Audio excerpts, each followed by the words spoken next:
প্রিয় দর্শক, সাজ্জাদ কাদির আমার আলাপে আপনাদের স্বাগত জানাচ্ছি। এই মুহূর্তে আমরা একটা কঠিন ভূ রাজনৈতিক বিশ্লেষণ করতে চেষ্টা করব। আপনিও একটু চিন্তা ভাবনা করে দেখবেন কেন বাংলাদেশ নিয়ে ভারতের কৌশল সব সময় ব্যালেন্সিং গেম। আজ আমরা এমন একটি বিষয়ে নিয়ে আলোচনা করব যা দক্ষিণ এশিয়ার রাজনীতির ইতিহাসে সবচেয়ে গুরুত্বপূর্ণ অধ্যায়। 1971 সালে ভারতের ভূমিকা এবং বর্তমান প্রেক্ষাপটে বাংলাদেশের রাজনীতিতে ভারতের অবস্থান। অনেকেই প্রশ্ন করেন, ভারত কেন 1971 সালে আমাদের পাশে দাঁড়িয়েছিল? কেন তারা কোটি কোটি শরণার্থীকে জায়গা দিয়েছিল এবং সরাসরি যুদ্ধে জড়িয়েছিল এবং নিজেদের রক্ত এই মাটিতে বিলিয়ে দিয়েছিল? উত্তরটা কি শুধুই মানবতা, নাকি এর পেছনে ছিল গভীর কোনো ভূ রাজনৈতিক সমীকরণ? আজ আমরা বিশ্লেষণ করব অকাট্য যুক্তিগুলো, যেখানে ভারত চেয়েছিল তার দুই সীমান্তে উগ্র ডানাকে ছেঁটে ফেলতে, এবং বর্তমানে কেন তারা বাংলাদেশে বিএনপি আওয়ামী লীগের সহ অবস্থান দেখতে চায়। ভারত তার দুই সীমান্তের দুটো উগ্র পাকিস্তান রাখতে চায়নি। 1947-এর দেশভাগের পর থেকেই ভারত এক বিশাল সংকটে ছিল। পশ্চিমে পশ্চিম পাকিস্তান আর পূর্বে পূর্ব পাকিস্তান। ভারত ছিল এই দুই শত্রু ভূখণ্ডের মাঝখানে স্যান্ডউইচের মতো। ভারতের সামরিক কৌশলে সবসময় ভয় ছিল যে যুদ্ধ লাগলে তাদের দুই দিকেই সেনাবাহিনী মোতায়েন রাখতে হবে। পূর্ব পাকিস্তান থেকে যে কোনো সময় ভারতের শিলিগুড়ি করিডোর বা চিকেন স্নেক বিচ্ছিন্ন করে দেওয়ার হুমকি ছিল। তদানীন্তন পূর্ব পাকিস্তানে পাকিস্তান শাসক গোষ্ঠী যে উগ্র সাম্প্রদায়িক এবং দমনমূলক নীতি গ্রহণ করেছিল তার আঁচ এসে পড়তে পারত ভারতের পশ্চিমবঙ্গ, আসাম ও ত্রিপুরায়। 1971 সালে ভারত যখন বাংলাদেশের মুক্তিযুদ্ধে সহায়তা করে, তখন তারা আসলে পাকিস্তানের সেই পূর্ব ডানাটি ভেঙে দেয়। এর ফলে ভারত চিরতরে তার পূর্ব সীমান্তের নিরাপত্তা নিশ্চিত করে।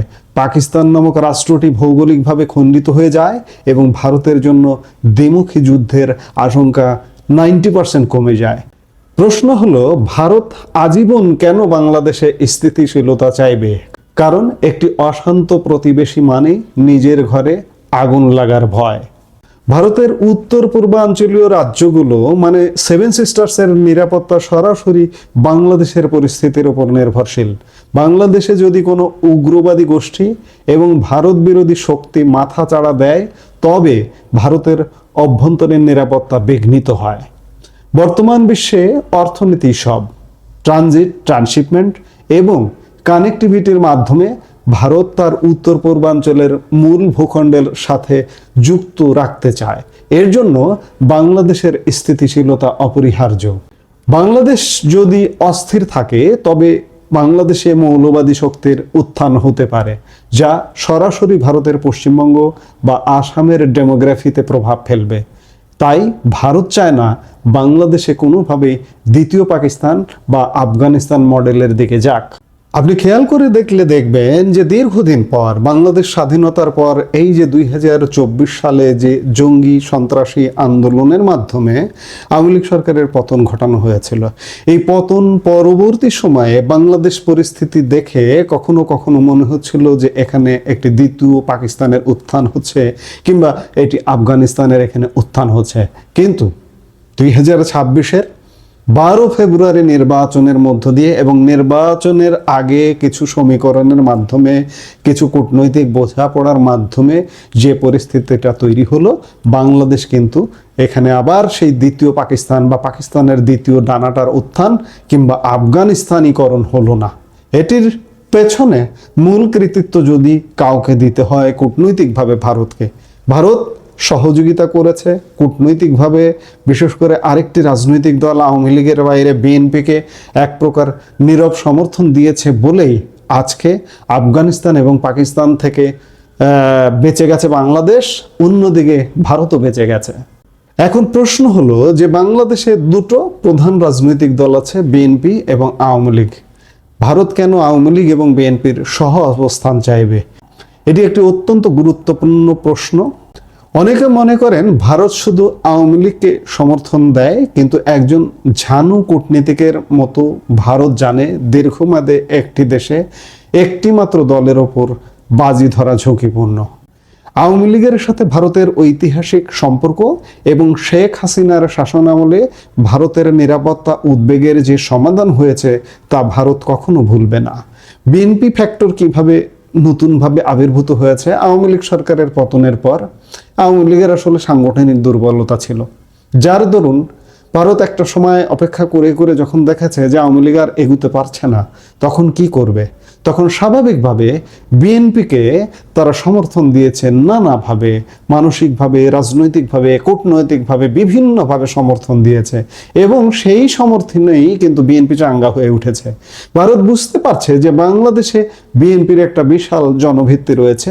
বিএনপিকে পুরোপুরি সাইডলাইন করে রাখলে দেশে যে রাজনৈতিক শূন্যতা তৈরি হয়, সেখানে সেই শূন্যতার সুযোগে উগ্রপন্থী বা চরমপন্থী দলগুলো জায়গা করে নেয়, জামাতে ইসলামের মতো উগ্রপন্থী দলগুলোর উত্থান হয়।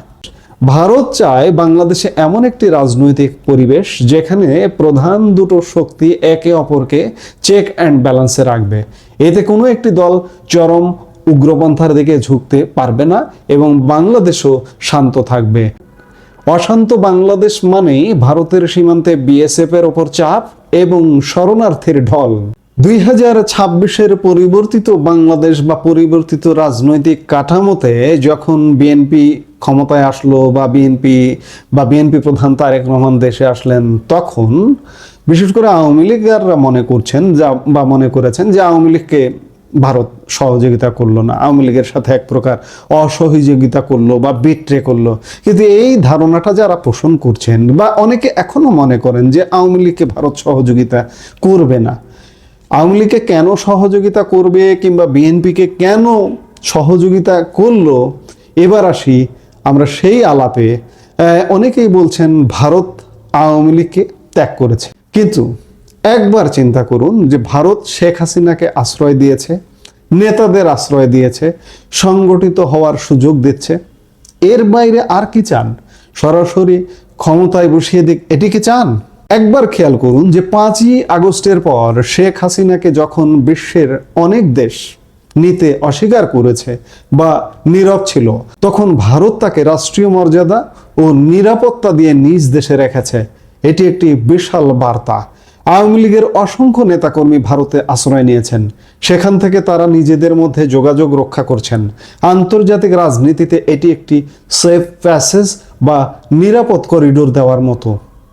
ভারত একটি রাষ্ট্র, তারা অন্য দেশের সার্বভৌমত্বে হস্তক্ষেপ করে সরাসরি ট্যাঙ্ক পাঠিয়ে কাউকে ক্ষমতায় বসাতে পারে না। আধুনিক বিশ্ব রাজনীতিতে এটি অসম্ভব, কিন্তু ভারত যা করছে তাকে বলা হয় কৌশলগত ধৈর্য বা স্ট্র্যাটেজিক পেশেন্স। তারা পরিস্থিতি পর্যবেক্ষণ করছে এবং আওয়ামী লীগকে একদম নিশ্চিহ্ন হতে দিচ্ছে না।